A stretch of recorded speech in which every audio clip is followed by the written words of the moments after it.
galera do Seu Pod, tudo bem?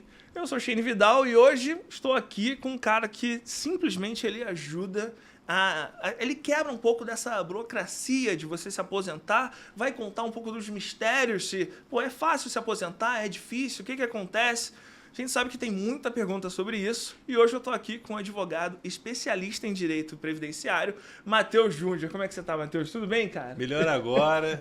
Muito que obrigado isso. pelo convite. Acredito que a nossa conversa vai ser muito gratificante, vai ser uma conversa em que vai tirar ali muitas dúvidas desse mundo previdenciário, desse universo aonde que a desinformação é a maior dor desse público. Obrigado, tá? Que isso, cara, é um prazer. Queria, antes da gente falar do assunto, queria que você contasse um pouco de quem é o Matheus. Tipo, como é que você entrou na advocacia? Por que você foi para esse lado previdenciário? Eu particularmente, agora que eu atendo as dores desse público, eu tive uma dor. E a dor que eu tive foi os cerceamentos de direitos da minha mãe, inclusive previdenciário. Porque, como eu vim de uma família humilde, minha mãe, ela era doméstica, ela não sabia o que era uma contribuição. Ela não sabia o direito do qual o patrão deveria verter, contribuir para ela, caso ela viesse, por exemplo, ficar incapaz. E muitas das vezes ela ficou incapaz e não tinha a substituição da renda, aonde entra o INSS. Nesse momento, já adolescente, fiz lá meus 20 anos, comecei a faculdade, terminei já com esse ímpeto de tentar fazer com que o INSS e as empresas pudessem contribuir, verter, caso o INSS não desse o benefício, que tivesse alguém ali para mediar, pleitear e encontrar pelo menos uma igualdade. Então eu fiz a faculdade já pensando nisso, fiz a OAB também nesse ímpeto, e antes mesmo da OAB já estava trabalhando ali junto aos benefícios previdenciários e acabei me especializando e hoje eu tenho um escritório somente nessa área especializada em direito previdenciário. Cara, que legal, né, cara? Como uma experiência da sua vida te levou a criar toda uma carreira focada em ajudar pessoas. Agora, deixa eu fazer uma pergunta, agora um pouco mais específica. Cara, da época que você estava estudando, depois que você se formou, assim, o que mudou na aposentadoria especial? Assim? O que você acha que foi melhorando no país? O que de fato hoje as pessoas têm esse direito dentro dessa aposentadoria especial? A aposentadoria especial, só para dar um conceito breve para quem está nos assistindo, é uma aposentadoria em que a pessoa trabalha exposta a algum agente nocivo à saúde. Então, se ela trabalha em local insalubre, perigoso, ruidoso, penoso, faria com que ela se aposentasse mais cedo. Então, tivemos uma reforma. Lá no escritório eu brinco, eu falo que tivemos uma deforma. Em 13 de novembro de 2019, a pessoa se aposentava com 25 anos, com exposição a algum agente nocivo. É isso que eu falei. Só que colocaram uma idade mínima, antes não tinha, sim, até 13 de novembro de 2019, de 60 anos. Então, vamos supor que eu tenho 20 anos de idade, estou trabalhando, por exemplo, sou enfermeiro, trabalho exposto a agente biológico insalubre, que é o hospital, local não saudável, e trabalhei 25 anos ali. Tenho 20 anos de idade, 25 de trabalho, 45. Antes da reforma, você se aposentava sem a idade mínima. O legislador colocou a idade mínima. Então, a pessoa que está com 45 anos precisa esperar 60 anos de idade para se aposentar. Ou vai morrer ou vai pedir aposentadoria por invalidez. Então, houve um retrocesso social com relação à aposentadoria especial porque colocaram a idade mínima. Então, ela perdeu o requisito que seria o quê? Resguardar a integridade física, a saúde da pessoa. Logo, a pessoa hoje fica naquele limbo, trabalhando até chegar aos 60, muito provavelmente vai chegar debilitada. Então, referente à aposentadoria especial, houve um retrocesso social, o STF está para julgar, e eu acredito, nós causídicos estamos esperando que o STF tire esse retrocesso, faça a justiça, porque senão ela perdeu a natureza da especialidade dela. Por isso que o nome é especial, se aposentar mais cedo por conta da saúde, coisa que, infelizmente, com a deforma, veio e colocou a idade mínima. Não, e isso é muito preocupante, né? Porque se quebra essa ideia de, olha, você trabalhou X período, né, numa questão insalubre, né? E eu tô te obrigando a trabalhar por mais 15 anos, eu tô te colocando mais 15 anos em perigo. Então, realmente foi um retrocesso. Tem alguma coisa que existem profissões que a gente consegue pensar rápido, né? Tipo enfermeiro, como você citou, mas tem uma outra profissão que talvez não seja tão fácil de identificar, que a pessoa pode se aposentar usando esse recurso da aposentadoria especial? Não, tem vários, né? Como eu falei, a aposentadoria especial ela está vinculada ao agente nocivo. Então, independentemente da profissão, tem gente que é enfermeiro, mas trabalha no setor não insalubre e não de frente, ou exposto a algum agente biológico. Então, ele precisa demonstrar que a atividade dele, independentemente de qual seja, tem um agente nocivo. E como que demonstra isso? Com um negócio chamado PPP. São 3 P's. PPP é Perfil Profissográfico Previdenciário. É esse documento que demonstra a profissografia, o detalhamento da sua atividade, se foi ruidosa, penosa, perigosa, com agente biológico, local insalubre, local não saudável. Então, doutor, então tem um rol de profissões? Não, não tem. Se, por exemplo, o enfermeiro trabalha num escritório, por algum motivo, ele não está exposto a agente nocivo. Agora, interessante com relação a o agente nocivo, um tema muito importante que está para ser julgado, que é a categoria dos vigilantes. Com a reforma previdenciária também em 2019, retirou risco à integridade física. Logo, isso, por consequência, atingiu os vigilantes. Só que, ao nosso sentir, o STF também vai julgar. O STF vai dizer, acreditamos, que isso é inconstitucional. Porque, de fato, a pessoa está exposta à integridade física. Então, dependendo muito da atividade e não somente da profissão, a gente consegue enquadrar a pessoa na aposentadoria especial. Cara, é muito interessante. E você apontar esse lance dos vigilantes, talvez seja um caso que a gente nem pare para pensar, né? Que a pessoa está ali vigiando um patrimônio, a nossa casa, ou o segurança do prédio que a gente mora, e a gente não percebe que talvez ela corra um grande risco. Sim, só fazer um adendo aqui. Sim. Desculpa. Com porte ou sem porte? Como você falou, essa questão é com Importante. porte ou sem porte de arma. Se o STF entender, mas eu não tenho porte de arma. Se você é vigia ou vigilante, pode postular o direito e, caso o INSS negue, pode judicializar isso lá na esfera federal para tentar solucionar essa questão que é de suma importância. Matheus, na sua fala, né, da sua construção, você também falou que acabou que a sua mãe passou por um período de carência. Eu queria entender o que é essa carência previdenciária. Como é que ela funciona? A carência, uma ótima pergunta, ela está muito vinculada, até no caso da minha mãe, que era doméstica, porque ela não tinha as contribuições. Então, respondendo a sua pergunta, carência é o número mínimo de contribuições para você ter acesso a algum benefício. Então, tem gente que precisa pagar a carência mês a mês de um plano de saúde. Para você ter direito ao benefício por incapacidade, que é o antigo auxílio-doença, você precisa de 12 meses pagos. Ou seja, se você trabalhar de carteira assinada, a empresa vai lá e repassa. Um exemplo, tá? Sim. Ou você vai pagar aquela guiazinha, cor de abóbora, você paga 12, então você já tem a carência de 12 meses. Caso aconteça alguma infortunística, alguma problemática com relação à sua saúde, você pode solicitar o benefício por incapacidade temporária, que é o antigo auxílio-doença. Logo, esses 12 meses chama-se carência. Completou a carência. Para cada benefício tem uma carência. Por exemplo, a aposentadoria por idade precisa de 15 anos de contribuição e 180 meses de carência. Tá, doutor, mas 180 meses de carência não é igual a 15 anos de contribuição? Não. Porque, em regra, tá? Em regra mesmo, 180 meses precisaria ser pagos o quê? De mês a mês.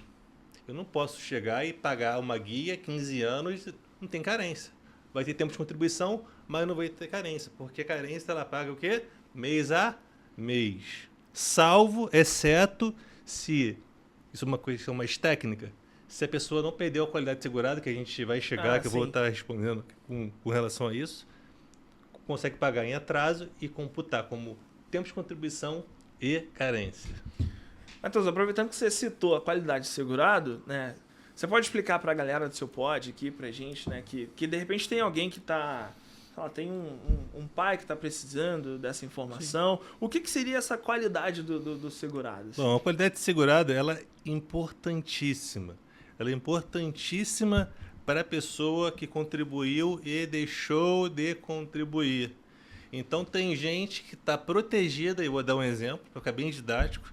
Tem gente que está protegida pelo INSS, está com alguma patologia, seja ortopédica, na cervical, L1, L2, lesão por esforço, qualquer uma doença. Só que ele pensa, pô, mas eu já fui mandado embora, eu parei de contribuir. Deixa eu te falar uma coisa. Quando você contribui e você tem já esse período de carência, por exemplo, 12 meses, ou a empresa te mandou embora, você tem um negócio chamado período de graça. O nome já diz tudo. É um período de graça. É um período que você está sem contribuir, mas ainda protegido. Barra na qualidade de segurado. Então, eu estou trabalhando de carteira aqui com vocês, fui mandado embora.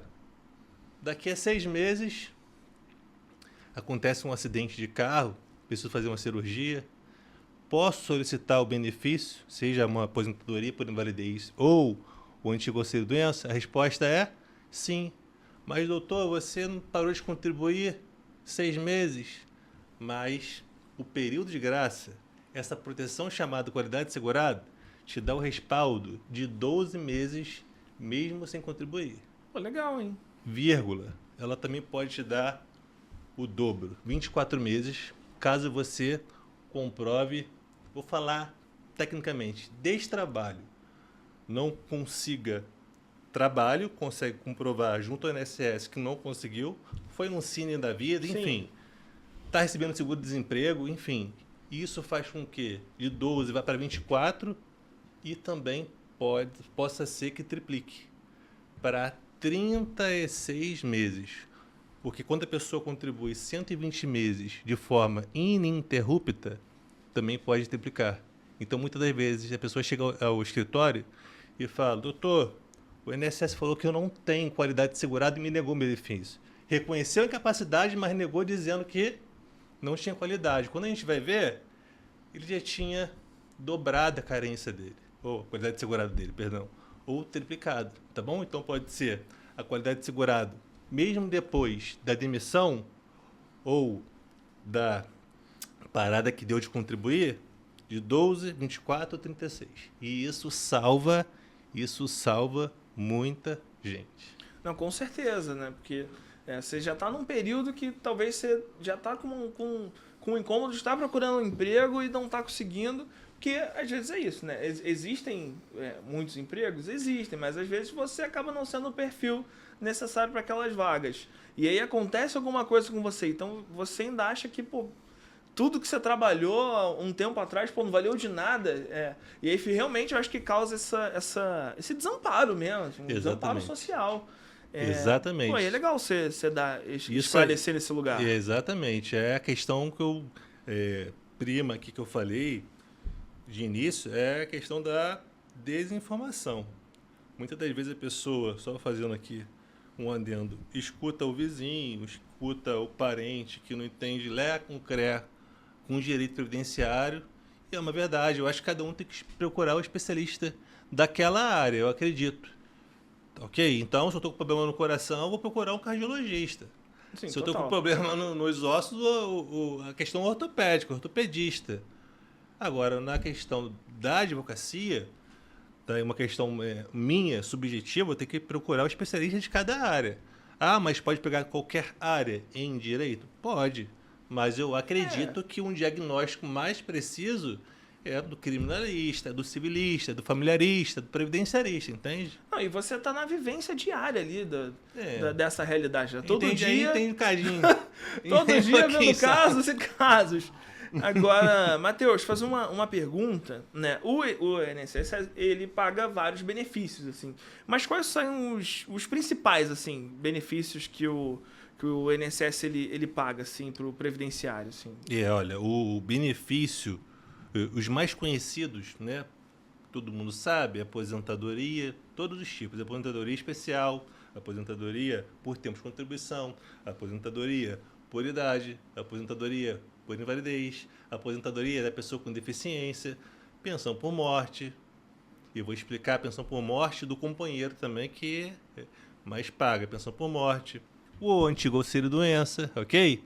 Agora tem um benefício que é interessante, que é o auxílio-acidente. Esse benefício, antigamente era chamado de pecúlio.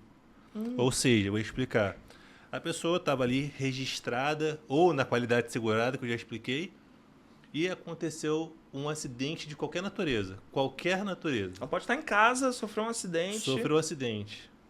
Desse acidente, e ela estando ali protegida, desse acidente ficar com alguma sequela, ela tem direito a esse auxílio-acidente. Outra questão, muita gente não sabe.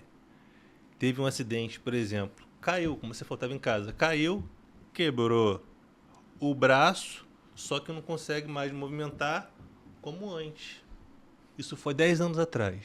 A pergunta é, ela tem direito ao auxílio-acidente hoje? Eu vou fazer a pergunta, o que você acha? Olha, 10 anos atrás, ela sofreu um acidente E está com uma sequela e continua. e continuou com a sequela. Mesmo que essa sequela seja ínfima, mas está com uma sequela por Olha, esse acidente. Tem 10 anos, tudo caduca na vida. Eu, no lugar de entrevistador, Isso, fiquei muito curioso. Eu posso dizer que eu acredito que não, porque tem toda aquela questão de laudo e tal. Mas eu fiquei muito curioso em saber se ela consegue Essa foi a ainda. intenção. Essa foi a intenção. O que acontece? A resposta é, ela tem direito. Né? Nossa. Pra galera mais técnica, vai falar, não, doutor, houve um negócio chamado prescrição. O direito de pedir, vamos dizer assim, de forma bem genérica. Porque tem 10 anos, doutor, tem muito tempo. Mas não, ela tem direito. Esse auxílio-acidente, ok? Que é uma indenização paga pelo INSS, ela pode buscar os últimos 5 anos hoje, os valores, Sim. demonstrando que houve sequela por conta daquele acidente. E muita gente não sabe. Então, tem benefícios que todo mundo conhece, como alguns aqui que eu citei, mas tem outros, como esse, que desconhece. E muito provavelmente, alguém que está nos assistindo vai parar e pensar, poxa, vou procurar um especialista na área. E eu sugiro que faça. Se é um direito, se está na lei, é dever de quem?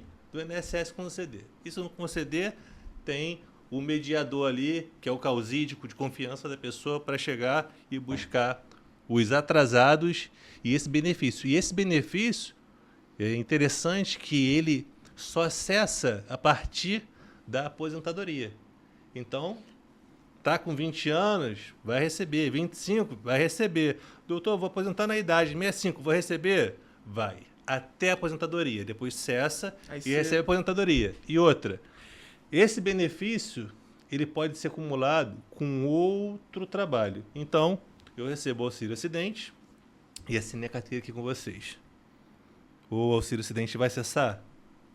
Ele vai receber o auxílio-acidente mais o valor do trabalho dele. O soldo do trabalho dele. Eu acho que isso é interessante de passar aqui, essa informação, porque, de fato, muita gente está deixando de pleitear o próprio direito por conta da falta de informação.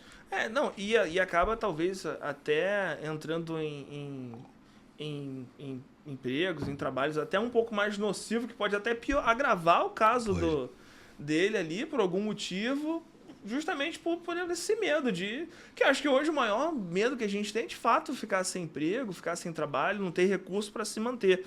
E você falou sobre acidente, e eu queria muito saber, assim, sobre a famosa aposentadoria por invalidez ou alguma sequela permanente. É fácil de conseguir, é fácil de entrar nesse recurso, é muito difícil, precisa ter uma coisa muito específica para você de fato entrar ali com recurso no INSS. Como é que funciona exatamente? Sim. Bom, aqui no começo eu cheguei a comentar do antigo auxílio-doença, da antiga aposentadoria por invalidez. Hoje a nomenclatura mudou. O auxílio-doença, hoje, é benefício por incapacidade temporário e a antiga aposentadoria por invalidez é o benefício por incapacidade permanente. Ah, sim. Pronto. Vou falar aposentadoria por Sim. invalidez para ficar bem didático, tá? A aposentadoria por invalidez, a pessoa precisa demonstrar que está incapaz para todas e qualquer outras atividades. Já o antigo auxílio-doença, ela demonstra que está incapaz de exercer a atividade dela. Essa é a diferença crucial. Entendi. Olha, vamos aposentar o Matheus por invalidez. Qual o critério? Ele não pode exercer outra função a não ser outras funções. Então ele está incapaz para todas as funções, todas as atividades, tá? Já a temporária, não. Matheus está com uma lesão por esforço repetitivo. De repente o pessoal que digita muito, acaba desenvolvendo. Então eu uso muito para poder digitar, fazer petição, distribuir ação. Eu estou incapaz de exercer a minha atividade. Então, muito provavelmente o perito vai falar, olha, você, Matheus, vai ficar 4 meses aí encostado, fazendo fisioterapia, um exemplo, tá? Tomando medicação, 3 meses, esse é o conceito. Mas da questão da aposentadoria por invalidez, eu tenho só deixar bem registrado Sim. aqui que houve uma mudança, um retrocesso assim, enorme de 2 órgãos, vamos dizer, tá? O primeiro que é o Poder Legislativo e o segundo que foi no STF. Na data da reforma, repito, 13 de novembro de 2019, até essa data, a aposentadoria por invalidez comum, e eu vou explicar depois a aposentadoria por invalidez acidentária, a comum, a pessoa recebia 100% das contribuições de juros de 94 para frente. É um cálculo que não dá para ensinar aqui, mas Sim. é um cálculo e é um cálculo muito vantajoso. É uma regra muito vantajosa para esse segurado. Só que veio a reforma e tirou 40%. Então a pessoa recebe 60%. Exemplo, se a pessoa deveria receber R$5.000, que seria um coeficiente de 100%, ela vai receber 60%. Quase metade do valor. Sim. R$3.000. É isso. Ué, mas como assim? Ela não está inválida? Por que fizeram isso? Como eu falei, houve um retrocesso.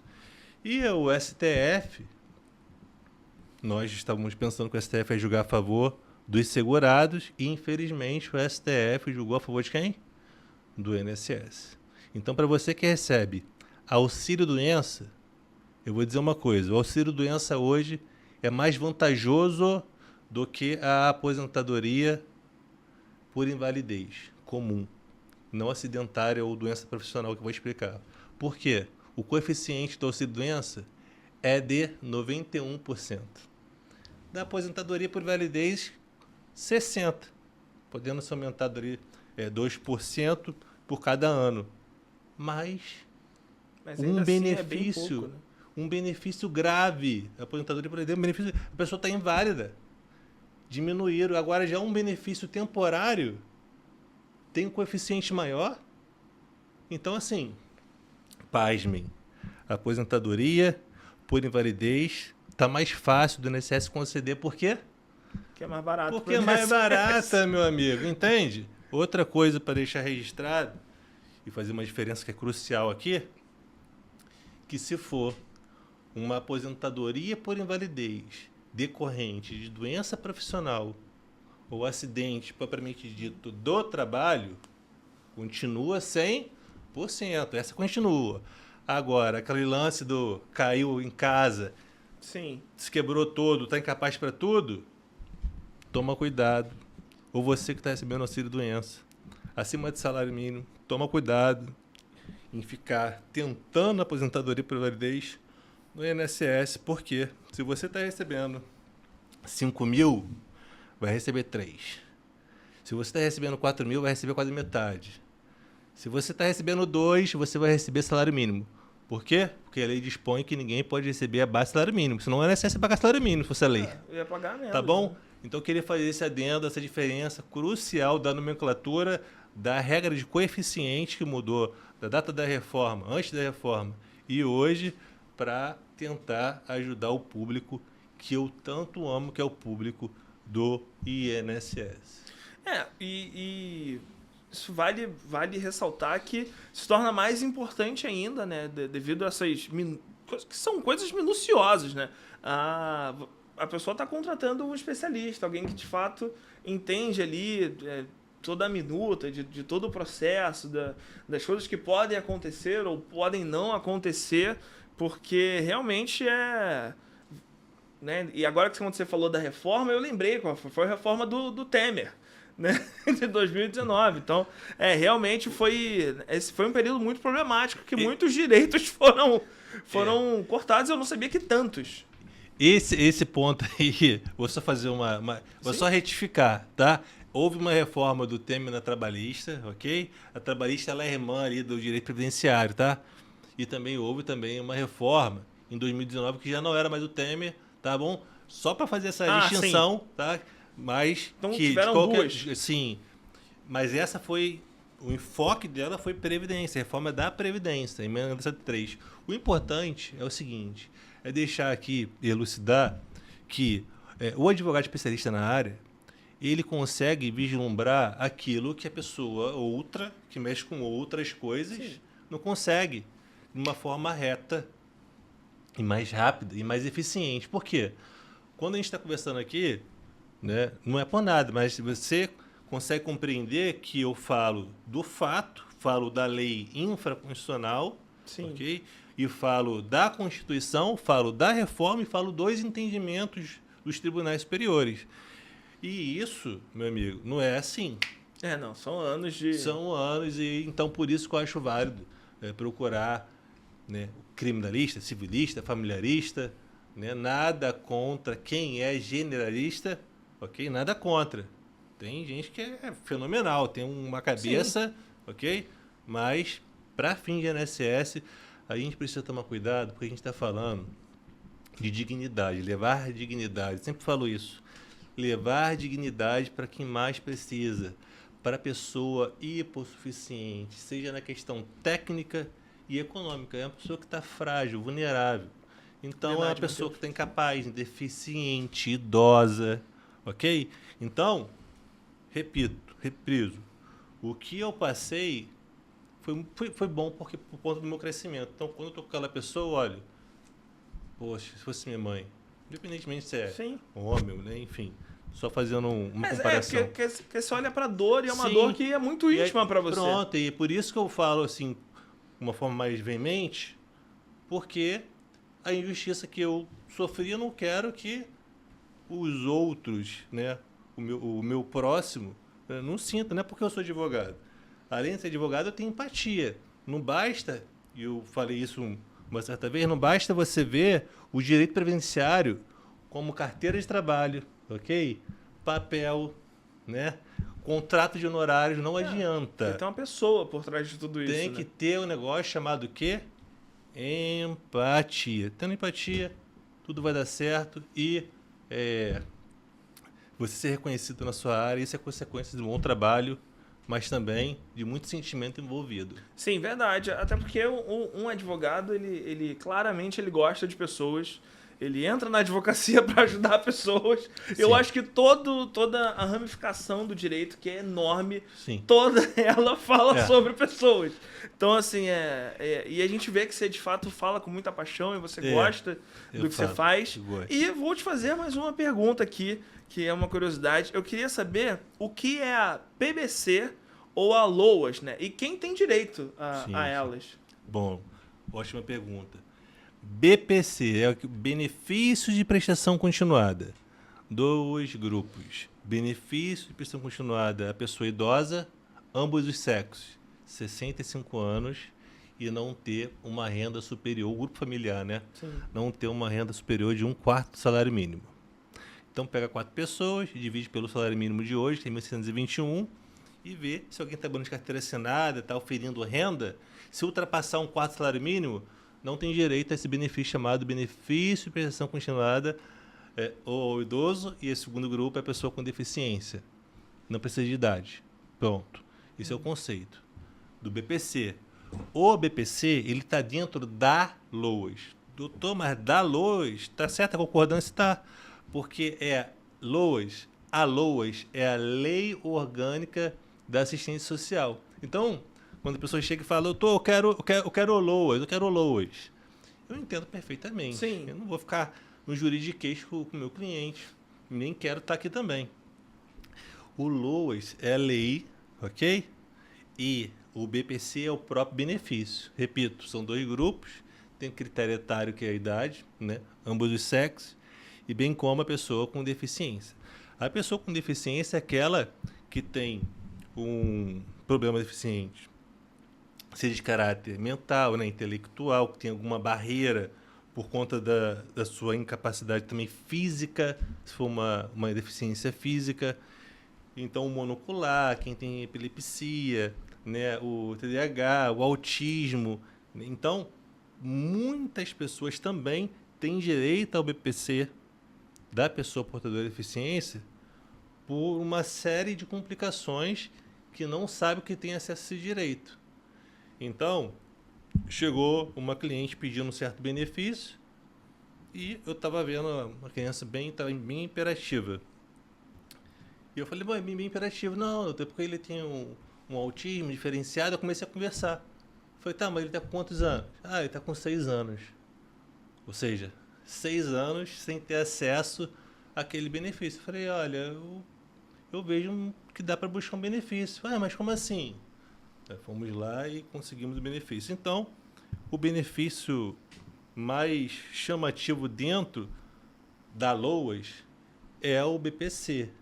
Só que o BPC deficiente, a pessoa precisa ter a informação que o filho ou o parente tem algum impedimento sensorial, intelectual, né, mental, físico, Sim. e não tem renda, está vulnerável economicamente falando, tem direito ao acesso aonde não precisa ter contribuição e o Estado dá o valor de um salário mínimo para essa pessoa. Não, e é bom o senhor falar isso, né, Matheus? Porque, assim, se a gente for parar para pensar, né, só dentro, de repente, do espectro do TEA, do autismo, às vezes são pais e mães que não conseguem, tipo, arrumar, às vezes, um emprego num período maior, não consegue, às vezes, os dois estarem fora de casa para trabalhar e levar dinheiro para casa. Então, de algum modo, né, esse benefício auxilia de fato a cuidar melhor dessa criança, dessa pessoa que está precisando do benefício. E eu acho que de fato a maioria das pessoas não sabe dessa informação que você trouxe agora. Não sabem. E outra coisa também, é bom fazer também esse apontamento, é que a gente fala 1/4 do salário mínimo, né, que é bem baixo por pessoa. Sim. Isso para o INSS, né? Falando um pouquinho de forma mais técnica, o INSS trabalha com o princípio da legalidade. Então, ele precisa realmente fazer aquilo que está na lei, sob pena de prevaricar. Pronto. Eu não posso acordar como servidor público de mau humor e falar, olha, eu não vou dar esse benefício. Hoje eu não aceito ou ninguém. Vou dar um monte de benefício. Não pode, não é assim que funciona. Só que quando o INSS nega, por exemplo, dizendo que a pessoa tem um grau 1 e é leve e não tem nenhum tipo de barreira, criança, por exemplo, com outras crianças, mas tem mediador, não é verbal, não fala, não entendeu? É uma pessoa que não é espontânea, não brinca. Então, isso é uma barreira. Tendo essa barreira, ela pede e o INSS nega. Pronto. Esse é o primeiro ponto. Lá na justiça já é outra coisa. A gente pega um perito imparcial. Estou falando que eles são parciais. Mas eu acho que o perito do judiciário ele é mais sensível à coisa. Sim. Entenda? Ele tem um olhar Exatamente. mais querendo ajudar ambos os lados. E a questão da renda de um quarto, só para deixar bem claro, isso é no INSS, porque lá em juízo, o juiz manda o oficial, enfim, fazer uma visita e ver as condições de fato. E lá eles relativizam, grava aí, eles lá relativizam a renda. Ah, doutor, fiz o pedido, o INSS falou que eu estou trabalhando de carteira assinada, sou mãe solteira, como você deu o exemplo aí, trabalho de carteira assinada, ganho salário mínimo. E só tá eu e meu filho lá no CAD único, que é o CRAS, ok? E se você pegar o salário mínimo e dividir por 2, ultrapassa um quarto e eles negam e negam mesmo. Estou falando que não tem que negar. Só que você tem uma possibilidade de entrar com uma ação onde o juiz vai olhar a sua situação factual, isto é, olhar o todo e não o princípio da legalidade seca, a lei seca, e sim olhar com outros, não querendo ser redundante, com outros olhos. Tá bom? Então tem essa possibilidade da relativização da renda no judiciário. Matheus, aproveitando que você falou sobre um período imparcial e tal, o que às vezes tem mais valia? E aí eu vou pedir a tua opinião, né, como especialista, sobre o que é mais importante. A gente entrar, né, primeiro com um pedido de aposentadoria, ou qual for, ou, de repente, já se antecipar e entrar, de repente, com um pedido com a sua ajuda, com o seu auxílio ali. O que é melhor para a gente fazer? Tentar... O normal seria, preciso desse benefício, ir lá no INSS e tentar, ou, de repente, já ir lá, mas, de repente, já munido de algumas informações ou acompanhado por você. O que funciona melhor, de repente? Sim, isso aí foi importante. E eu deixo aqui a dica para quem for mexer com o direito previdenciário. Não, isso já está pacificado pelo STF, pelo STJ, enfim. Não se pode ir ao judiciário antes da negativa do INSS. Então, essa é a primeira afirmativa.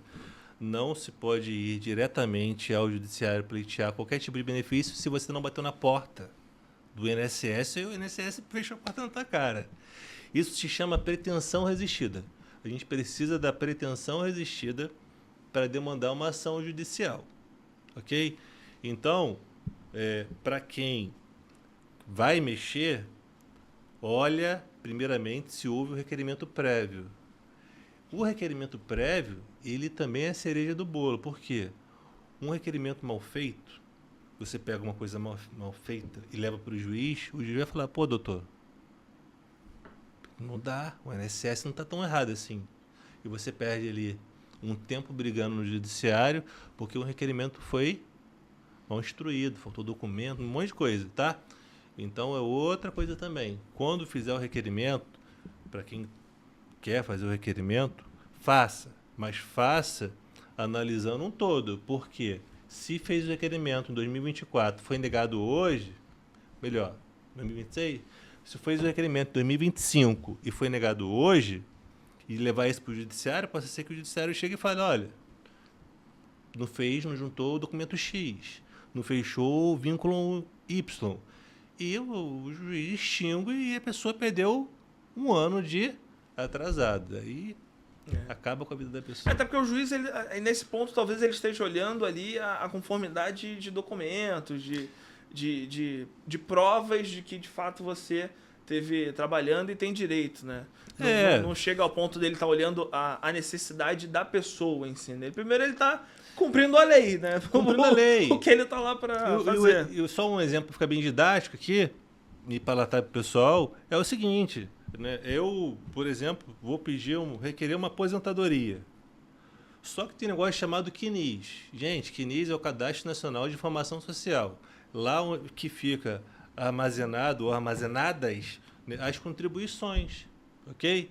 Então, se eu trabalhei na padaria, se eu contribuí como autônomo, essas contribuições elas ficam lá no CNIS. Só que muitas das vezes, dentro desse CNIS, não está um vínculo do supermercado que eu trabalhei por 5 anos. E o INSS vai lá e nega, porque eu não tenho tempo suficiente. Só que, para mim, aqueles 5 anos, o INSS levou em consideração, mas ele não estava no CNIS. Então, quando se faz o requerimento, e nem juntou carteira, quando se faz o requerimento, se prova que trabalhou e fala, INSS, eu trabalhei 5 anos nesse supermercado e não consta no CNIS. Quando vocês forem fazer o cálculo, averbe, inclua esse pedido de 5 anos, esse cômputo de 5 anos, para eu poder me aposentar. É o que acontece. A pessoa não juntou. Quando não junta, toma negativa. Tomando negativa, vai para o judiciário. O juiz vai entender uma coisa ou outra. Ele vai falar, tá, mas você não juntou a carteira. Vou extinguir. Ou, tá bom, tá juntando a carteira aqui, no judiciário, eu vou contar a partir da juntada daqui. Aquele 1 ano, 2 anos, sei lá, você não vai receber. 24 meses de salário é um dano patrimonial enorme para o segurado. Somente para quem está precisando. Exatamente. E só também para deixar registrado. Se não me engano, tem um tema 1124 que vai ser julgado no STF. Porque nem isso possa ser que aconteça. Do juiz chegar e falar assim, tá, eu vou computar os valores a partir da data em que você entrou com a ação e juntou carteira aqui. Eu acho que isso vai ser julgado. Vamos aproveitar aqui o ensejo e divulgar, né, esse tema para as pessoas tomarem por informação, para não cair ou não caírem nesse engodo de juntar documentos a posteriori. Porque senão os atrasados, e isso salva a vida da pessoa. Sim. A gente está falando, repito, de dignidade, de dispensa cheia, de querer passear no shopping, comprar um medicamento, entende? Sim, né? Responsabilidade. Não é sobre luxo, né? É sobre deslumbre. É sobre você conseguir o mínimo para você estar ali sobrevivendo. Exatamente.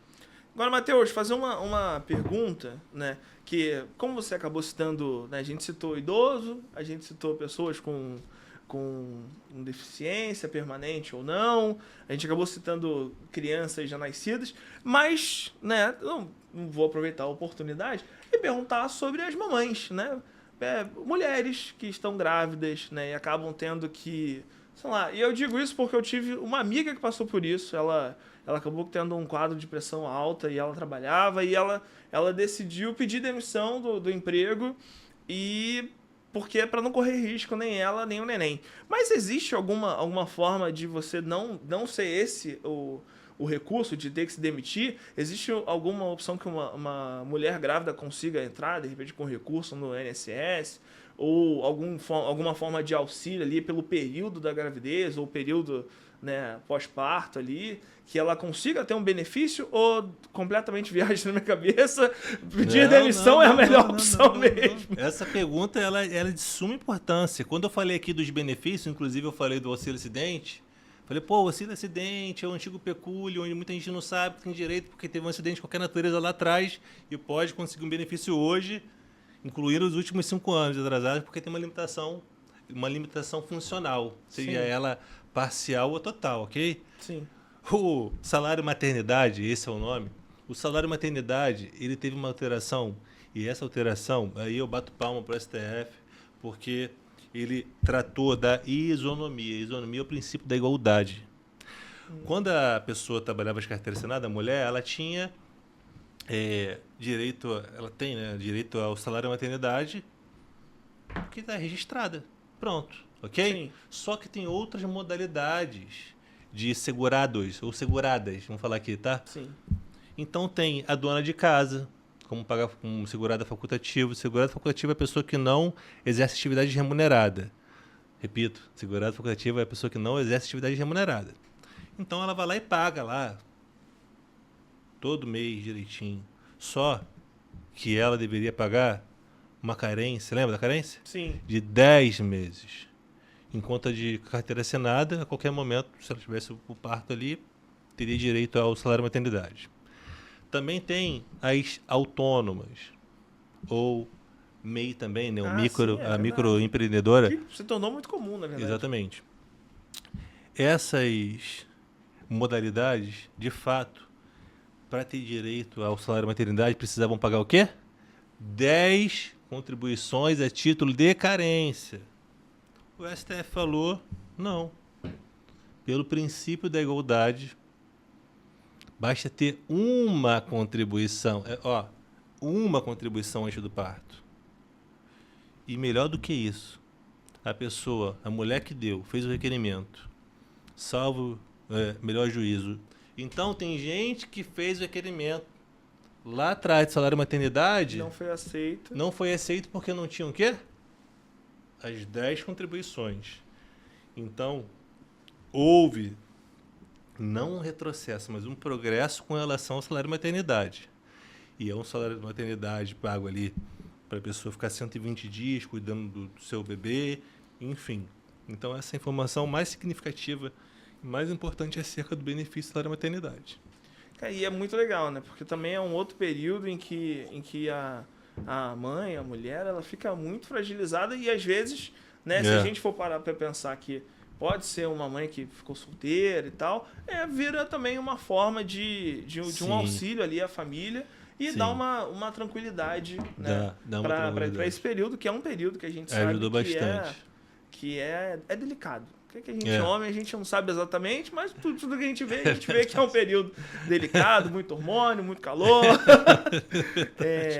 Cara, uma última pergunta, assim, e aí talvez eu acabe até sendo repetitivo, porque a gente já passou por esse lugar, mas eu gostaria de perguntar mais uma vez dos benefícios, né, que o INSS paga para pessoas com deficiência. Tendo em vista que agora a gente tem um pouco mais de esclarecimento sobre o autismo, sobre o TDAH, né, quebrando alguns paradigmas e as pessoas começando a entender que são deficiências sim, né, devido ali aos seus graus, às suas recorrências. O INSS, ele paga exatamente quais benefícios, assim? Ou isso vai ser muito difícil, vai ser fácil? Só para, assim, sanar a última dúvida. Não, tranquilo. Olha, o universo previdenciário, ele é muito bacana, porque eu falei de uma deficiência aqui referente a um benefício chamado BPC-LOAS. Só que tem um outro também, que é a aposentadoria da pessoa com deficiência. O BPC, de fato, é um valor de um salário mínimo, não tem 13º, não precisa contribuir. Basta ter idade ou impedimento de longo prazo, que é uma deficiência, ok? Sim. Agora, na reforma, isso é legal. A reforma não mudou a questão da aposentadoria da pessoa com deficiência. O coeficiente continua bom, de 100%. É uma aposentadoria em que a pessoa se aposenta mais cedo. Em regra, a aposentadoria hoje do homem é com 65 anos. Só que, se ele tiver 15 anos de contribuição, de demonstrar que de fato contribuiu na modalidade de PCD ou com pessoa com deficiência, reduz 5 anos. Então ele consegue se aposentar na aposentadoria da pessoa com deficiência com 60 anos e no mínimo 15 anos com tempo de contribuição. E a mulher, o quê? 55. Demonstrou 15 anos de deficiência e tem idade de 55, não precisa esperar 62. Então reduz. Fica melhor. Fica melhor. E, para fechar, também tem a aposentadoria da pessoa com deficiente por tempo de contribuição. Em regra, antes da reforma, a mulher, independentemente da idade, se tivesse 30 anos de tempo de contribuição, memel na pepeta, se aposentava. E o homem, 35 anos, né, se aposentava. Já na condição da pessoa portadora com algum tipo de deficiência, também se reduz. Não precisa de idade mínima e consegue se aposentar mais cedo. E outra, são 3 níveis, 3 graus. Primeiro, o leve, deficiência leve, deficiência moderada e deficiência grave. A grave se aposenta muito mais cedo por tempo de contribuição. Aí vem a moderada, mais um pouco. E a leve, mas sempre se aposenta mais cedo. E a aposentadoria é boa porque o coeficiente é de 100%. Então, para fazer esse adendo com relação à deficiência, não ficar vinculado só a BPC, existe essa. E você que é PCD, fique de olho, porque dependendo do grau da deficiência, você pode se aposentar, homem, 33 anos, se for uma deficiência leve, se for uma moderada, salvo melhor juízo, 29, e a grave 25, perdão, a moderada 29 e a leve 33, homem. Então, isso também salva.